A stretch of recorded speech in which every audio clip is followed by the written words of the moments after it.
থাকতে পারে গো? এত চোখের জল আর কি সইতে পারে?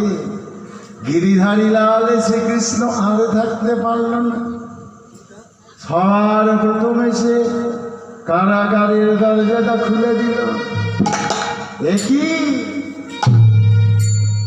কে কারাগারের দ্বার খুলে দিল? আমি দিয়েছি শকুনি। এতদিন পর তুমি আমার কথা মনে পড়ল তোমার? হ্যাঁ শকুনি, এতদিন পর আমি তোমার কাছে এসেছি। বেরিয়ে এসো কারাগার থেকে। না থাকো, আমাকে কথা তোমাকে দিতে হবে। কি কথা শকুনি? না, আমি চাই দুর্যোধনের ধ্বংস। কৃষ্ণ বলে আমিও তো চাই। তাহলে আমরা দুজন মিলে আজ থেকে কি করব? দুর্যোধনের ধ্বংসযজ্ঞ শুরু করব। কিভাবে করব? না শোনো শকুনি, তুমি শুধু চলে যাও দুর্যোধনের কাছে, গিয়ে এমন করে দুর্যোধনকে বোঝাবে যে জানো তুমি দুর্যোধনকেই বেশি ভালোবাসো, আর তাকে শিখিয়ে দেবে। শেখানো কথা তোমার শিখে শিখে সে সব করবে। এইরকম করতে করতে তুমি পাপের দিকে ঠেলে দেবে। একটা একটা করে দুর্যোধনকে 100টা পাপ করাবে, তারপরের খবরটা আমি করে দেবো। তুমি শুধু 100টা পাপ করিয়ে দাও, তারপরের খবরটা আমি খেলে দেবো। যাও, চলে যাও। আর এ গিয়ে শকুনি কি করেছে? একদম দূর থেকে ডেকে উঠেছে, ভাগ্নে।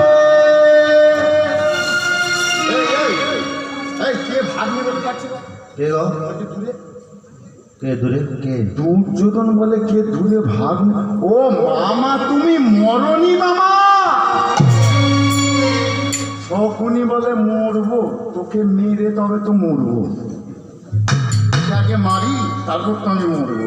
বলে ও মামা তুমি এসো সামনে।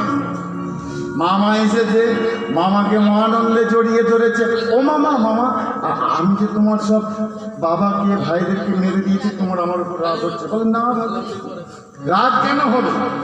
আরে তুই তো আমার ভালোই করেছিস, তুই তো আমার পথের কাঁটাগুলোকে সরিয়ে দিয়েছিস, আমার পথের কাঁটাগুলো সরিয়ে দিয়েছিস।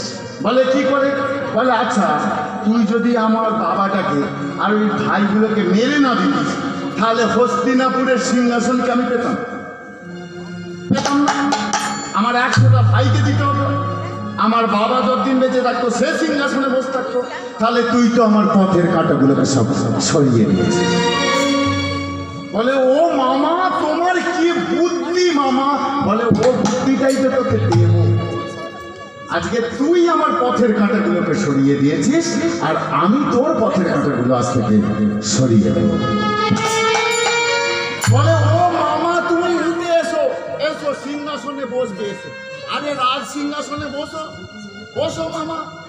এখন রাজ সিংহাসনে বলে না তুই বস, আমি তোকে শুধু শিখিয়ে দেব। আচ্ছা ভাগ্নে। ও মামা, মামা একটা কথা বলবো। বলে কি কথা?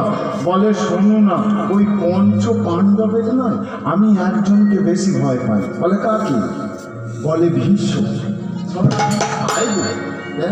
জানো মামা কি খায়? ও গাড়ি গাড়ি খায়, আর কি 80 মণ গোদা। সেই গোদা নিয়ে যদি একবার কারো গায়ের ওপর চাপিয়ে দেয় সে বাঁচবে।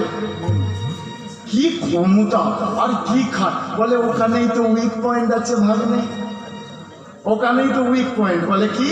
বলে তাহলে ভীমটাকে আগে শেষ করে দেয়। বলে কি করে শেষ করবো? বলে ও যখন খেতে ভালোবাসে ওকে ডেকে নিয়ে আয়, আর হাঁড়ি হাঁড়ি পায়েস তৈরি কর। বলে মামা পায়েস খাওয়ানোর জন্য ওকে ডাকবে? বলে না রে ভাগ্নে, ওই পায়েসের সঙ্গে তো কালকে উঠে বিষ মাখিয়ে দিবে, দিয়ে খাইয়ে দিবি ভীষ্মকে, ভীমকে খাইয়ে দিয়ে মরে গেলে যমুনার জলে লাথি মেরে ফেলে দিবি। আর ভীমকে বলেছে, বলে দুর্যোধন ডেকেছে, বলে ও ভীম, আরে তুমি আমাদের বাড়ি এসো, আজকে আমাদের ভালো একটা পায়েস রান্না হয়েছে, খেয়ে যাবে। আর যে খেতে